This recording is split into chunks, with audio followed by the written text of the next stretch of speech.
Hi, my name is Mark Anthony Dubose Jr. I was born July 4th, 1986. I'm going to say thank you for tuning in. And excuse my appearance. It's hotter out than I thought it was going to be today, and it just is what it is. But I want to talk about something today that I believe is one of the most confusing things about working with not only just a dog, but us as well as humans. I'm still confused about that word humans and human beings. But as far as all this stuff, when it comes down to how to change behavior and using the concept of operant conditioning with the positive and negative of the reward and the punishment, it makes me get like, especially when I was trying to learn this stuff, it took me forever to really understand it. And I had to like go over it, test over it, read about it, keep doing about it. And I really didn't get it until like the second part of, say, I went to dog training school, and then the internship at the school is when I finally like really understood it. So the whole first 4 months of what I was trying to understand about these dogs, I really didn't understand that concept. So then it got me really thinking, Mark, more than likely, a lot of other people are looking at and viewing it and trying to understand it the exact same way. And you just have a pet dog. You're not trying to work with hundreds and thousands and hundred thousands of them. You're just trying to work with your own dog. So I know for a fact that people have to be confused. And that's something that, for me personally, and just my beliefs, confusion is, if it's true, if it's right, it shouldn't be confusing. It should just be like, this is it, and it should just be an aha, that's what I'm looking for. It should be something that I can say to my 11-year-old daughter and say, hey, this is what we're doing, and she should say, oh, okay, that's what's going on. But if it's confusing, that's where I have to start to give it a little bit of pushback. And the pushback I push with it is, in reality, when I really do the more research about the people, not the people, but the person that said is the one that created this system, and what he has to say about it, it really makes it even more confusing, where you're just like going to get confused on confused, because you're going to hear from one person say this person said this, another person says this person says this, and it's just like, what the heck is going on here? All this confusion, and so with all this confusion, what do you think is going to happen to the dog? The dog is also going to go into a level of what I want to say is confusion. And the number one thing that I've just realized that most people just don't do with the dog is, because when it comes down to this operant conditioning, especially if you're on the, I want to be a rewards-based trainer. I want to keep giving my dog treats. I want to keep giving my dog pets and praise. I want to keep giving my dog toys and stuff to play with, to be able to get them to understand what it is that I want. So in that concept, all of that encompasses getting the dog to do, like to get active, to just be excited, to be in doing something. And that's the part of me that's confusing, because to get a dog to be active, to get a dog to do something, there's like no work behind it. That's just who they are. That's just what they're about. They're just on the go animals. They're just like moving. You're going to get that few, that slim, that just lay on the couch and they do nothing. You take them for a walk and they do nothing. Like, I don't think there's possibly a dog that could ever be in that stance. But just the ones that aren't like, say, these two here, that are just, they go. So that's why in reality, in this video, all my videos that I've been recently making, the dogs have been out and going. And in reality, straight up, that's easier to do. That's way easier to do, because that's what the dog's already in them to do. Once I got them to understand, just don't take off, to stay close, don't chase nothing, to stay close, they want to be on the move. They want to be on the go. And that is just kind of, in reality, not really giving you what is it you're looking for. Because that's going to be confusing to the dog of, you want me to do this, such as, say, be calm and polite and pretty on the leash, but you're telling me to do that in a way of getting me to be excited, to getting me to be like, hoorah, there's a party, there's a game, there's something going on. You want it, this is the confusing part. Where for me, this is the one thing that I think that most every single dog on the planet and most every single human is struggling on the planet, of how to be able to sit down and do nothing at all. It is the hardest, especially, I believe 100 years ago, this is much easier for us, because this is just what we normally would do. Because our off time from our slave working in the fields of, because they say if you're farming and doing that type of work, so just say like 200-300 years ago, most people were like farming and doing work. That's some slave hard, that's some hard work. You're working all day, sun up to sundown. So in your off time, you just want to sit down. You just want to sit. And we didn't have TVs, we didn't have newspapers, I don't think we had radio at that time. We didn't have nothing. So of course it's much easier, but today it's so hard to just sit down. You know what else for the dog? That is the hardest thing that I've noticed, that the dog, in my opinion, should learn how to be able to master, how to be able to do absolutely nothing, how to be able to grab yourself a leash, because this is the thing for me. This is how I could test where everything is with my dogs, where I could put anything around them and I can put them on the leash and I'm going to see what they're going to do. When they're free, they're doing what they're doing. But when they're on this leash, I'm saying to you, we're doing nothing at all. I know there's something over there you want to smell. I know there's something over there you want to go look at. I know there's something everywhere that you want to do, but I'm saying to you, no, we're just hanging out right now. We're staying calm. This is the hardest, most challenging thing for everything on this planet in reality, but especially a dog, because they're just on the go. So this is the number one thing that I realize, like when it comes down to, like, say, this operant conditioning of you're trying to reward to get what you're looking for, you're trying to punish to get what you're looking for, you're most cases not getting anything that you're looking for in a sense of a long-term thing. This is the part that I want to say, where I want to say the biggest lie when it comes down to this is the treats fade away, the tools and the leashes and everything fades away, and you not even just say leash, but just say the corrective collars and stuff like that. If you're using it, your slip leashes, your prong collars, your e-collars, it fades away in time. Your treats and your toys, it fades away in time. You having to keep stopping every 5 seconds to keep petting and praising the dog, it fades away in time. And I just realized it doesn't fade away in sometimes. In reality, you keep needing it more and more and more and more and more and more. And this is the part that I want to get into, especially with just this concept of this reward and this punishment. Because the punishment, you're still not getting to calm. You're getting to I don't even know what word to use right there with that, but we're not getting to calm. But reward, we're definitely not getting to calm. And this is where things are going to get complicated, because someone's going to say to me, Mark, you're evil because you take your dogs places and you don't give them treats all the time. You're not paying your dog to be with you. You're not paying your dog for the work that they're doing. And I'm going to say, there's two sides of this. There's one side of it that my dog, or you, because you say you go to work, you want to get paid. If you didn't get paid, you wouldn't go to work. I say, cool. But you go to work and you do your work and you get paid to do your work. But on your off time, are you still expecting the people to be around you, the people that you talk to, the people you interact with, to pay you for you to be in their presence? Are you expecting your wife to pay you to be in your presence? Are you expecting your husband to pay you so that you're there? If you are, that's a little toxic little situation you got going on there. But in reality, when we're just wanting to have fun and play and do what we do, I'm not getting paid and I'm not paying anybody to do that. And this is the thing. This is what kind of, I'm going to use the word, it blows my mind when I hear someone say that I have to pay the dog to want to be with me. Like, that's the dog's whole existence of life, to want to be with me, to want to figure out how to be able to get inside of my bubble, to want to be able to figure out how to be able to listen to me, to figure out how to be able to do stuff together with them. So you can have your dog in a sense of your dog is, so you want to take your dog around the block and it's working for you because you're taking it around the block. Doing what the dog already wants to do is get out in the environment anyways. But let's say we're working the dog. So you have to keep giving the dog treats. So the moment that you don't give the dog the treats or you don't give the dog the punishment, then the dog is not going to want to listen. You say, oh, of course, yeah, I got to keep paying him because he's working. But just understand that when he's not working, he's not going to listen to you, period. Because what's in it for the dog in that moment? If you're whole, because this is the problem. This is a big issue. I don't want to say big issue, but a complicated issue I know with like couples that have business together and one's not getting paid and the other one is. So if the husband's getting paid and you're not paying your wife right now, that could lead to some weird, sticky situations. Because when you're on off time, what are you going to do? When you're on duty time, who are you listening to? So this is the thing with the dog. When you're on duty, work time, and you have the treats, you have the collars, you have it all, the dog is going to listen to you flawlessly because that's what it knows from you. It only knows from you as I'm in a work partner, work employee relationship. That's all that the dog sees. But when you're off duty now when you're trying to get the dog out of the kitchen, off the bed, off the couch, out of whatever, when you just, I don't have the treats today because I ran out and I got to take the dog out for a walk. The dog is not going to want to listen to a single thing that you have to say. And there's two types of relationships that we want to have here. The relationship when I'm at work, and I'm forced to be there because I'm getting paid. The certain light of a relationship I'm going to have with my, say, coworkers, my boss, my employees, and all that. But when I get off of work, it's going to be a completely different scenario now, a completely different system. And depending on how you view your dog, I guess you view your dog as it's your employee, that it has to listen because it's getting paid. And the moment that it doesn't get paid, then it's off duty. Then what? Then where we go? But for me, my mind looks at it as I'd rather have the dog in the relationship that we're off work. We're playing, we're having fun, we're doing what we want to be able to do together.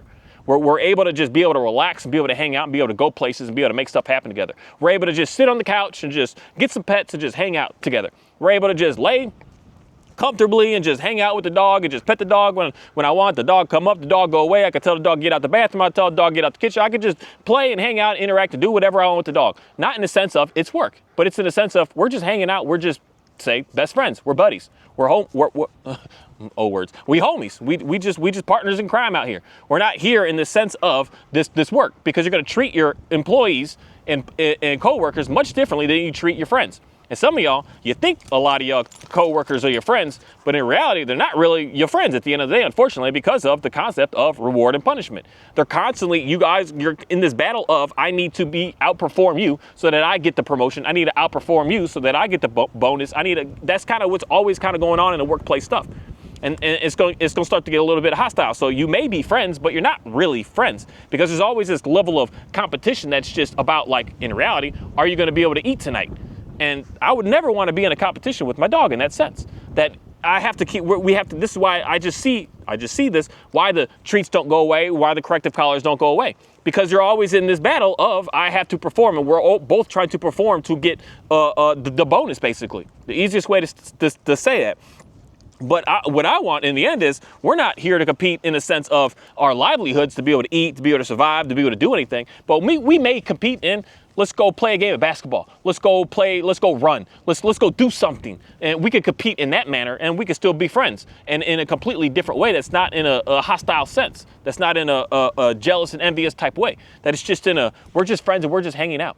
Because that's the coolest thing about these dogs, is that's their primary thing of life.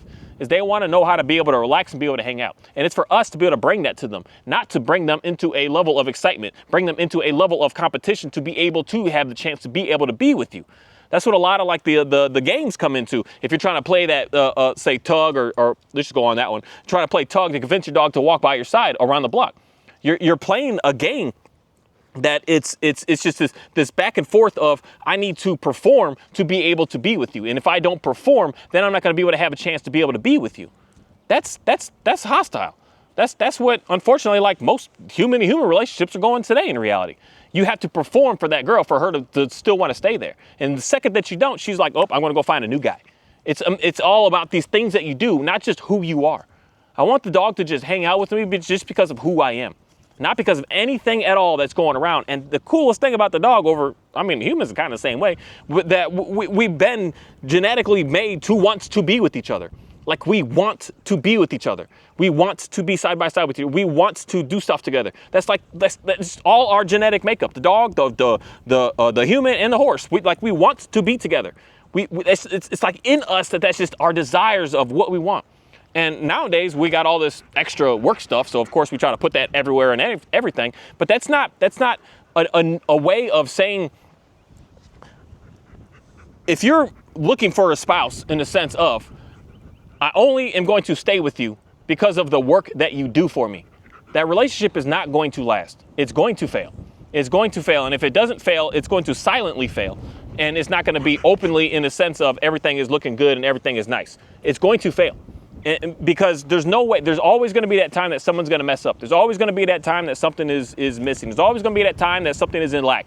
Nothing is just perfect upward, man, what's that word to use? Whatever. That upward trend that's just always flawless and nothing ever happens. You're going to stumble.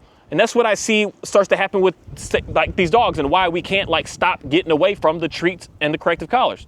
Because the dog is expecting you to just keep going straight up. And the moment that you go down and have a time of just a death in the family, for instance, you're just not feeling good for a couple of days, is a moment that a dog is just going to look at you with this like, I don't give a crap about you because you're not doing this, you're not doing this, you're not doing this, you're not doing this for me. That's where I want to get more people's brains in understanding like how toxic that really is.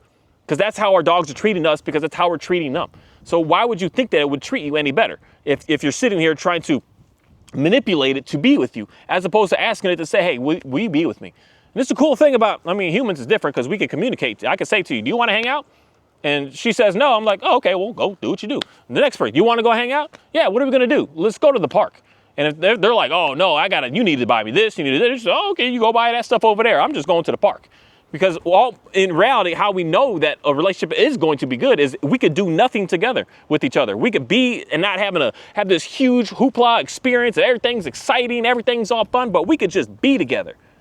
That's going to last. That's what I see with like even just the differences of these two dogs. That she, God, get off her, man. You sniffing all on my girl. Sorry, girl. But she spends much more time with me in the sense of we're just hanging out doing absolutely nothing. And he's just in this, I don't like those sticker things. And he's the one that's just like, he's got this extra extraness to him. But the thing about it that I can explain to the dog to fast track it is this leash. I'm just gonna have the leash. I'm just gonna hang on to the leash. I'm just gonna be here with the leash and just say, we're just gonna be here. We're gonna hang out here. We're just gonna relax here. Because in reality, it's been, I don't even know how long in reality since I've had this boy on just a leash of just, we're here.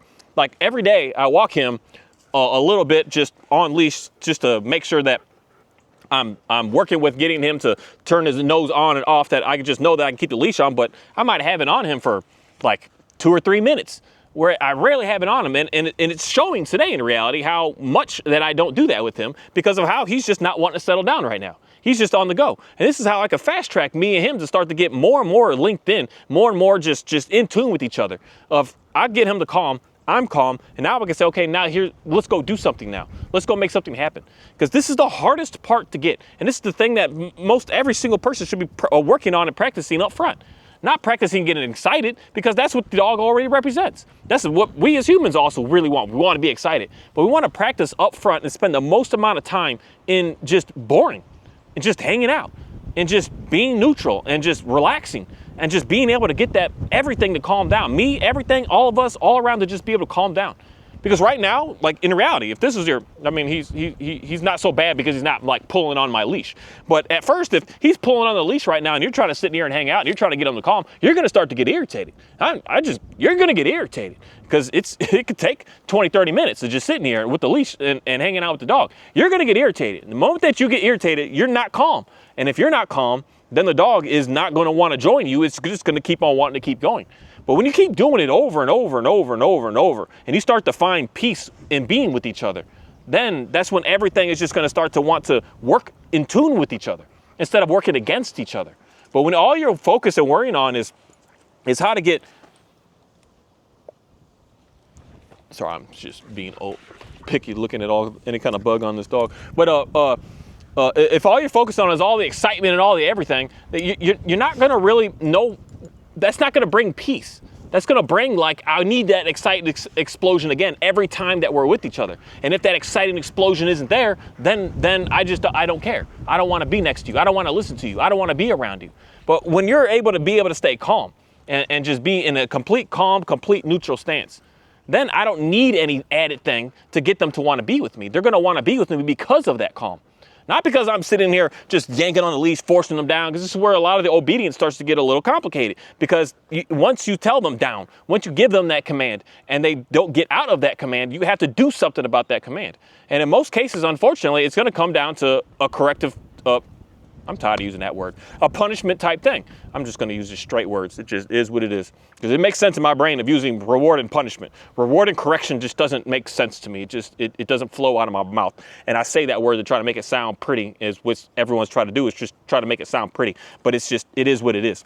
Punishment really, as an overall, I'm not like, that's so bad, it's so evil. It's just the ways that we're using it and the things that we're doing with it and how we're functioning with who we are and what we have. There's consequences in some stuff in workplaces and things like this. Why work is weird, is different compared to just being with your family and hanging out with your friends.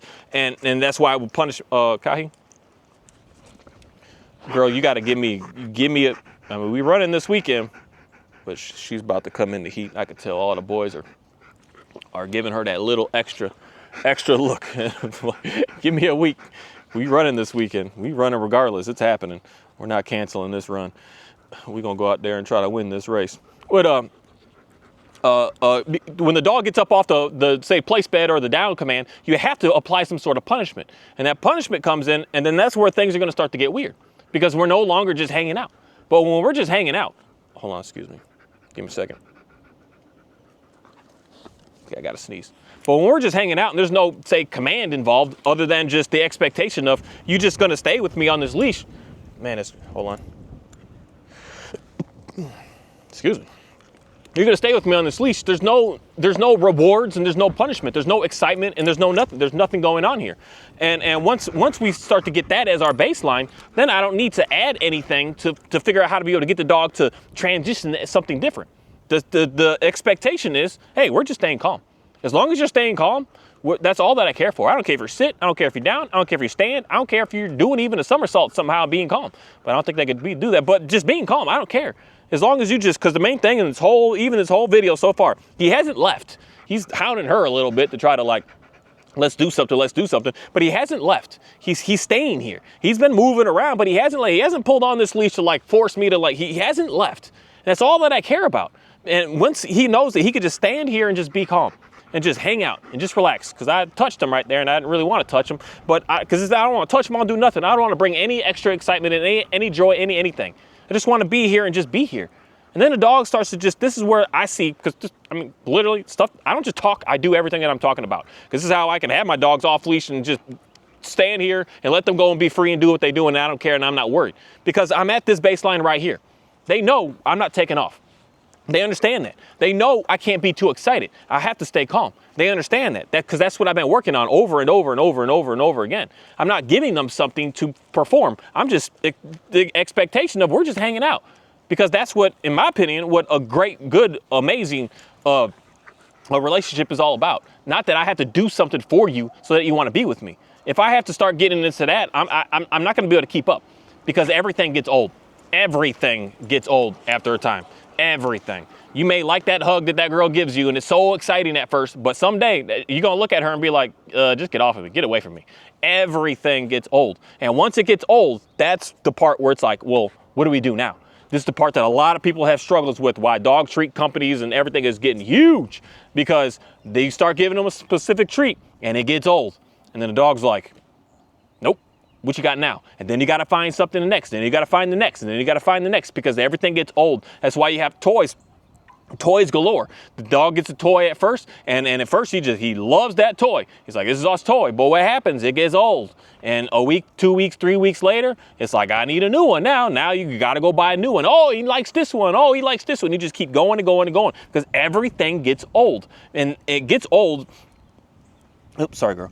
And that's a horrible way to be in a relationship with anything in reality, to want to just be with each other.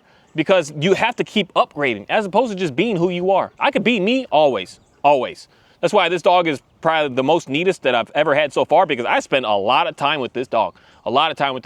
And she gets to see me. She knows that what's going on. And I like this dog because when I'm like, say, doing my work, she just leaves me alone. She just goes off and does what she does. And she completely just leaves me alone. And then when she needs her stuff, I do the same thing. I'll go do what you got to do. Just go make it happen. And we know how to just get away from each other when we need to. We know how to get back close to each other when we need to. And it doesn't come down to because I'm this or because I'm doing that for you. It's just because just who we are, that we just want to do this. This is what the dog wants to do. This is what humans want to do. Just be with each other. As things get complicated when you start to add stuff on, oh, I'll only be with you if you this. I'll only be with you if you that. That's where things are going to start to always, it's just going to be weird. It's just going to stay weird. Thank you. Hey guys. I don't know why your nose is so dirty like that, but y'all can go ahead and go.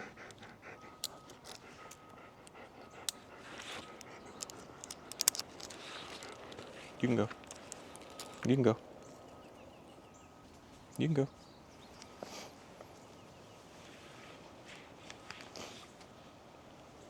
Go ahead, girl. I see you. Now you're going to be stuck on me. I hear you. This is the primary thing that I worked on with this dog. In the house, at the house, out here, everywhere. I just had her on leash and I just hung out until she would just relax. She would just relax. Because everywhere I would go, I would sit at the bench like this, anywhere that I'd be. This is just what we would do. We just hang out. We'd just be here. And after a while, I would just go ahead and I could pet her and touch her and say, hey, we're good. Because when I pet her, she's just calm. My other dogs, when I pet them, they start to like ramp up because training stuff that I used to do with them. When they lay down, I'd pet them. When they would sit, I'd pet them. I would do all this weird stuff that just, it doesn't need to be there. But when she knows that we're just calm, I could just pet the dog. We're just calm. We're just hanging out. And I did this everywhere in every scenario, everything with this dog, everywhere. I just put a leash on and just did nothing. I didn't bark no orders. I didn't say, hey, sit, hey, down, hey, this, hey, that, nothing at all. Just my expectation is we're just calm on leash close to each other. That's it. And that's what the dog wants. And that's the main thing that I believe we don't work on first. And that should be the first thing to work on. How to be able to just get the dog to be able to relax. because getting them excited, that's just what they represent. They run, they go, they move, they travel, that's just what they are. So if you're coming at the dog first with that, you're going to expect that forever, basically. That every time that you're doing stuff, it's just the dog's going to be on a rampage. But for me, I want to be able to have my dog and go somewhere. I don't really have young kids to go to the park, but if I had young kids to go to the park, I'd want to be able to go to the park. I want my dog to be like this. This is how I want my dog to look. And this dog was crazy on everything, everywhere. There's still everything out here. I mean, this dog used to chase insects and just whatever, everything. But I want to be able to go anywhere and be able to have my dog, and I want her to look like this and be like this. And I spent most all of everything that I've ever done with this dog in this sense of just sitting down and getting her to be calm. And now I could just go off and do what you do, and everything's fine.